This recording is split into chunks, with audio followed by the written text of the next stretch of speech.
This is Anne Butler, the Book Griffin. Welcome to the podcast.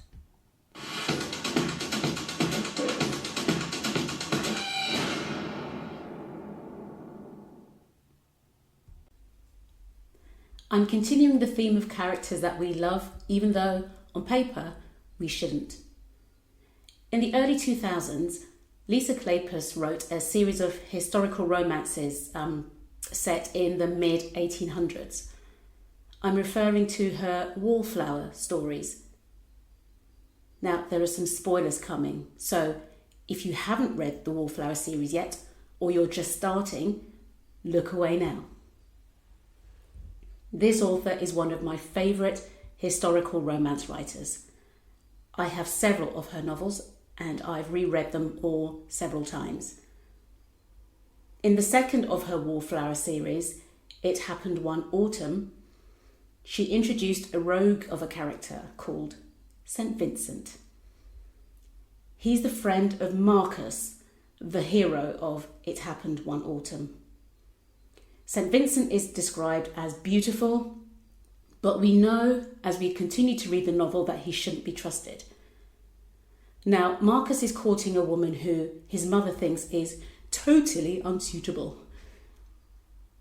When she finds out that St Vincent is down on his luck, she pays him to kidnap this woman, her name is Lillian, and ruin her for Marcus.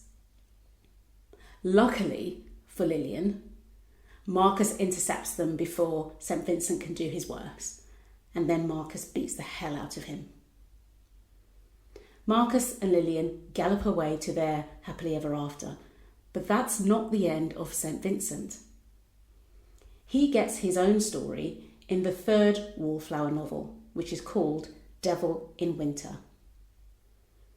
Devil in Winter appeals to so many of the tropes that I love. The quiet but strong female character with understated beauty, the one that everyone overlooks, and the rascal who hides his heart of gold under meters of cynicism and aloofness. The female character in Devil in Winter, Evangeline, one of the wallflowers of the subtitle, is in danger from her scheming relatives. She lives with her extended family and they're not very fond of her. They're only interested in her money. You see, Evangeline is an heiress and she's due to inherit another fortune when her sickly father dies. Her family intend to do away with her once she inherits. She needs to escape. And the only way, in this day and age, is through marriage. And the marriage has to be to a powerful person. She makes a desperate decision to use St Vincent. Okay, I can hear you in the back there. Just suspend your disbelief and go with it. We're in the land of romantic tropes, remember? So, she decides to use St Vincent, who needs a lot of money to keep hold of his estate, which is failing. Evie goes to see him just days after he tried to get Lillian to Gretna Green to force her to marry him. Evie finds St Vincent still black and blue from the beating that Marcus gave him. She propositions him, scared but resolute. She tells him that she would rather be miserable with him than dead at the hands of her family. St Vincent is not going to look a gift horse in the mouth, and besides, he's now thinking, wow, where did this version of Evie come from? And when did she become such a looker? Anyway, he bites her hand off, accepting her offer. He hustles her into his coach and away they flee. It takes them days to reach Gretna. Evie struggles on the journey because even though she's quite mentally resolute, she's not very strong and the journey is very hard on her. And this is when Lisa Kleypas peels back one of the layers of St Vincent's character. She reveals to us the St Vincent who takes care of Evie at each coach stop that they have to make. And when they eventually get married, he is, shall we say, very kind to her on their wedding night.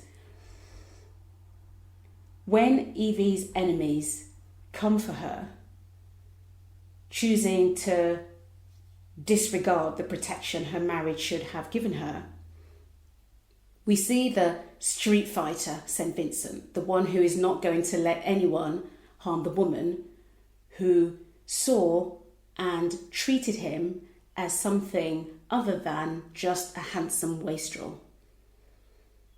He makes a tremendous sacrifice to save Evie, and this was one of my favourite parts of the book. When we get to this point, by now I'd forgotten all about the dark version of him who had kidnapped Lillian.